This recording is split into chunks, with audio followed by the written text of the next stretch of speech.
สบายดีพี่น้องปองปายเพื่อนสุขุสุคนไม่กินข้าวกับปลาตอนเริ่มเลยตอนช่วยขัวปลากระป๋องใส่ผักกาดขาวเนาะกับข้าวเจ้าฮ้อนข้าวเจ้าปรุงใหม่ๆนะเป็นของอายของทวนนี่บ่เอาพี่น้องว่ากินปลาตนกันเด้อกินน้ำปลาตนกันแซ่บๆเลยพี่น้องเด้อแซ่บเพิ่นว่าแซ่บผู้เศร้าได้พี่น้องเลยกินน้ำปลาตนกันแซ่บ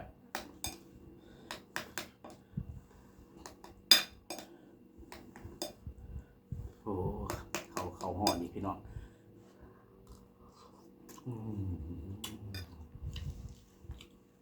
แซ่บหลายพี่น้อง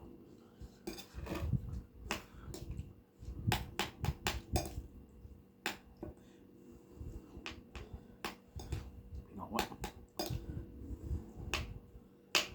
แซ่บแท้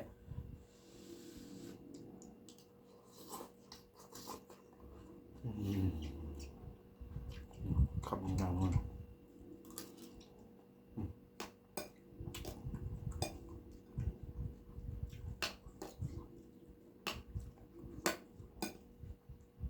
พี่น้องมากินข้าวกลัวพักขัวผักกาดขาวใส่ปลากระป๋อง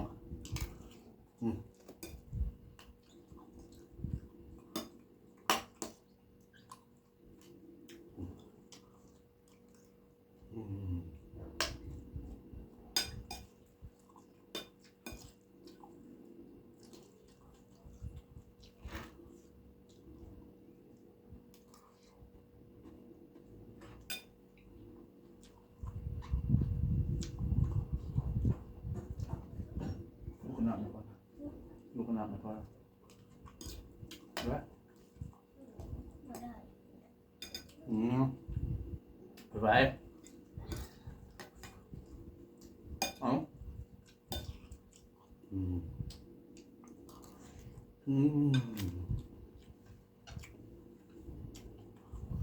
ลูก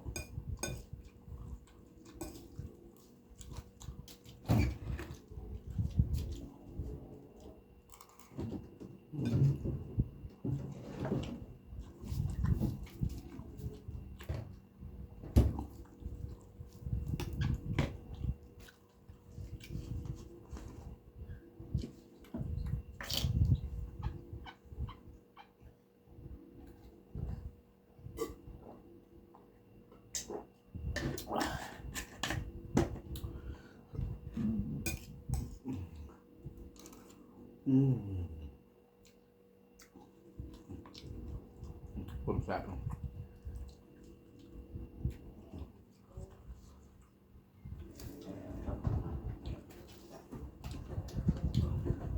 เขาเจ้ามันหวานรุ่นใหม่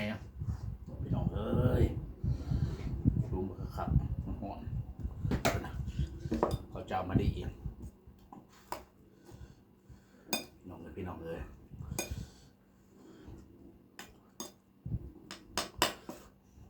กดไลค์กดติดตามให้เบาตัวนี้เด้อทางช่อง YouTube พี่น้องทางช่อง YouTube ได้พี่น้องได้กดไลค์กดติดตามให้แน่ติดตามเบาตัวนี้เนาะ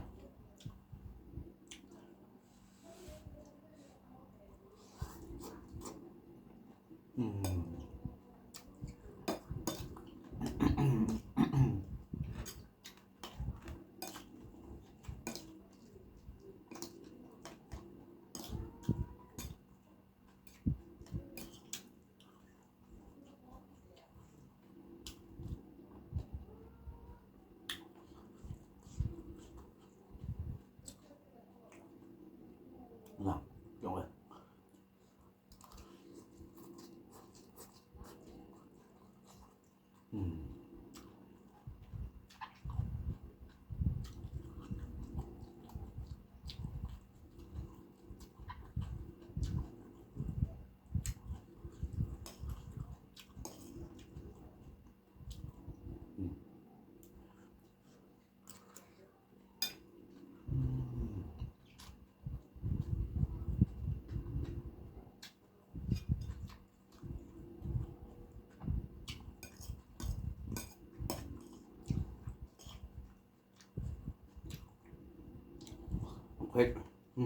เฮีย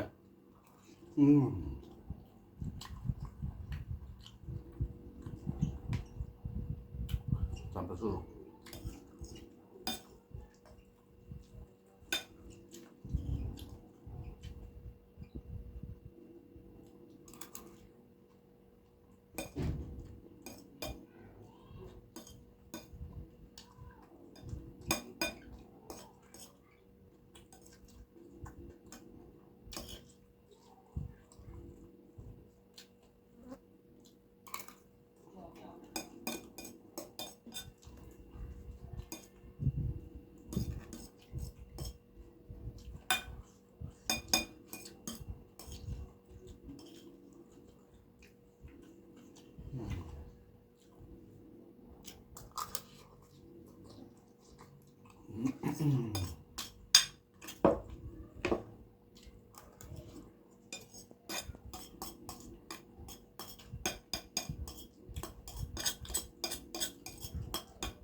กดไลค์กดติดตามให้เด้อพี่น้องเด้อทั้งทาง YouTube กดไลค์กดติดตามบ่าวต้นแน่ขอบใจหลาย